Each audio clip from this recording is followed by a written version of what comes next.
तो friends, India में marriage की बहुत ज़्यादा इम्पोर्टेंस होती है। शादी को एक बहुत ही महत्वपूर्ण स्थान पे रखा गया है और इसको एक बहुत ही पवित्र रिश्ता माना जाता है। ऐसे में इंडिया में जो डिवोर्स है उसको बहुत ही अलग नज़र से देखा जाता है। ऐसे में कई लोग सामाजिक दबाव और प्रेशर के कारण और सोसाइटी के कारण और फैमिली और रिलेटिव्स के प्रेशर के कारण ज़बरदस्ती पूरी उम्र एक शादी को निभाते हैं। और कई लोगों को तो ये पता भी नहीं होता कि वो किन किन आधारों पे तलाक ले सकते हैं। इंडिया एक सेक्युलर कंट्री है जहाँ पे अलग अलग रिलीजन कस्टम्स फॉलो किए जाते हैं और अलग अलग धर्म के यहाँ पे लोग रहते हैं। तो अलग अलग रिलीजन के हिसाब से डिवोर्स, मेंटेनेंस, मैरिज और अलग अलग कस्टम्स के हिसाब से, रिचुअल्स के हिसाब से अलग अलग इंडिया में जो है लॉ बनाए गए हैं। फॉर एग्जांपल, अगर आप एक हिंदू हैं तो आपकी जो मैरिज है वो हिंदू मैरिज एक्ट 1955 के तहत करवाई जाएगी हिंदू रीति रिवाजों के साथ। और डाइवोर्स और मेंटेनेंस और एडॉप्शन, ये सारा जो प्रोसीजर है वो हिंदू कस्टम्स एंड रिलीजन्स के अकॉर्डिंग ही किया जाएगा। इस तरीके से अलग अलग रिलीजन के अलग अलग यहाँ पे लॉज हैं, जैसे कि हिंदू मैरिज एक्ट और मुस्लिम लॉ एट्सेट्रा। तो आज इस वीडियो में हम जो है डिस्कस करेंगे कि वो कौन कौन से ग्राउंड है जिनके बेसिस पे आप तलाक ले सकते हैं, वो भी अगर आपकी शादी हिंदू मैरिज एक्ट के अकॉर्डिंग हुई है तो और अगर आप डिवोर्स लेना चाहते हैं तो आप किन किन ग्राउंड्स पे हिंदू मैरिज एक्ट के अकॉर्डिंग डिवोर्स ले सकते हैं। तो फ्रेंड्स, मैं हूँ Jyoti and you are watching legal store house. Video में आगे बढ़ने से पहले अगर आपने हमारे चैनल को अभी तक सब्सक्राइब नहीं किया है तो चैनल को सब्सक्राइब कर लें और बेल आइकन को ऑन कर लें ताकि सारी नोटिफिकेशंस आपको मिलती रहे, क्योंकि ऐसे लीगल टॉपिक्स हम आपके लिए लेके आते रहते हैं। तो फ्रेंड्स, चलिए डिस्कस करते हैं कि हिंदू मैरिज एक्ट 1955 के अकॉर्डिंग आप किन आधारों पे डिवोर्स ले सकते हैं। तो फ्रेंड्स, हिंदू मैरिज एक्ट 1955 के सेक्शन 13 के सब सेक्शन 2 में जो है डिवोर्स के ग्राउंड्स बताए गए हैं जिन बेसिस पे आप तलाक ले सकते हैं। उनमें से सबसे पहला जो ग्राउंड है, पहला जो आधार है वो है एडल्ट्री। एडल्ट्री को एज अ ग्राउंड आप ले सकते हैं तलाक लेने के लिए। एडल्ट्री का मतलब है कि अगर आपका पार्टनर पति या पत्नी किसी और पर्सन के साथ, थर्ड पर्सन के साथ इंटरकोर्स करते हैं तो इसको एडल्ट्री माना जाता है। और अगर शादी में एडल्ट्री सिर्फ एक बार भी कमिट की हो तो वो इनफ है ग्राउंड है डिवोर्स फाइल करने के लिए। और एडल्ट्री अब जो है वो अब ऑफेंस नहीं है, लेकिन आप इसको एज अ ग्राउंड लेके तलाक ले सकते हैं। तो सेकंड जो ग्राउंड है वो है क्रुएल्टी मतलब क्रूरता। अगर पति या पत्नी अपने पार्टनर पे मानसिक या शारीरिक क्रूरता करते हैं तो आप इसको भी एज अ ग्राउंड मान के और इस आधार पे आप तलाक फाइल कर सकते हैं और तलाक पा सकते हैं। क्रूरता दो तरीके की होती है, इसमें फिजिकल और मेंटल क्रुएल्टी दोनों को इंक्लूड किया गया है। फिजिकल क्रुएल्टी की मार पिटाई करता है आपके पार्टनर, या शारीरिक रूप से कोई क्रूरता करते हैं, वो भी इसमें इंक्लूड की गई है। और मानसिक, जैसे कि ताने मारना, खाना ना देना, ये सब जो है मानसिक क्रूरता के पार्ट है। तो और क्रूरता एक ऐसी चीज़ है, क्रुएल्टी, जिसको सिर्फ एक इंसिडेंट के बेसिस पे जज नहीं किया जा सकता।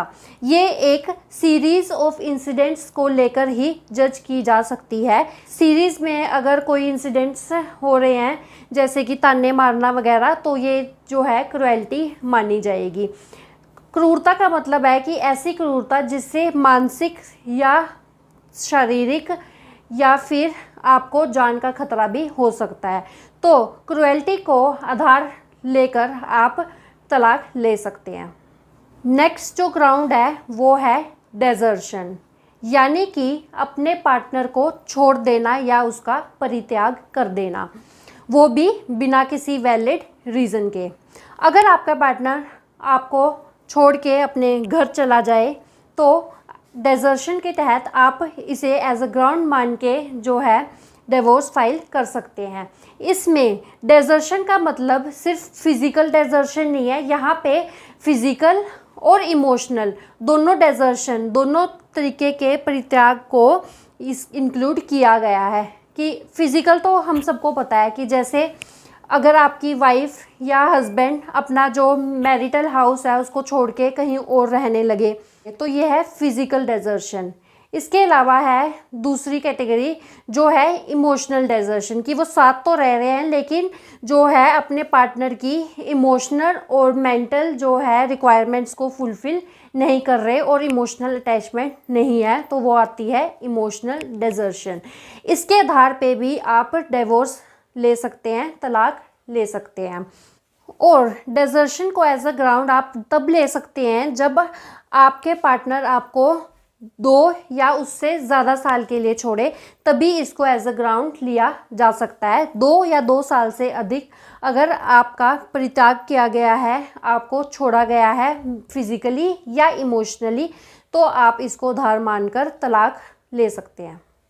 नेक्स्ट जो ग्राउंड है वो है इंसैनिटी, यानी कि याचिकाकर्ता के पार्टनर को अगर कोई मानसिक बीमारी हो जाती है और जिसके ठीक होने की कोई भी संभावना नहीं है, तो ऐसी शादी को आप छोड़ के तलाक ले सकते हैं। इसको एज अ ग्राउंड लेके आप डिवोर्स फाइल कर सकते हैं और इस आधार पे आपको डिवोर्स मिल सकता है जब आपके पार्टनर को कोई मेंटल इलनेस या बीमारी हो जो कि ठीक होने की अब कोई भी संभावना नहीं है। तो इस सिचुएशन में आपका अधिकार है कि आप अपनी ज़िंदगी अपने तरीके से जी सकते हैं, तो आप इस आधार पर तलाक ले सकते हैं।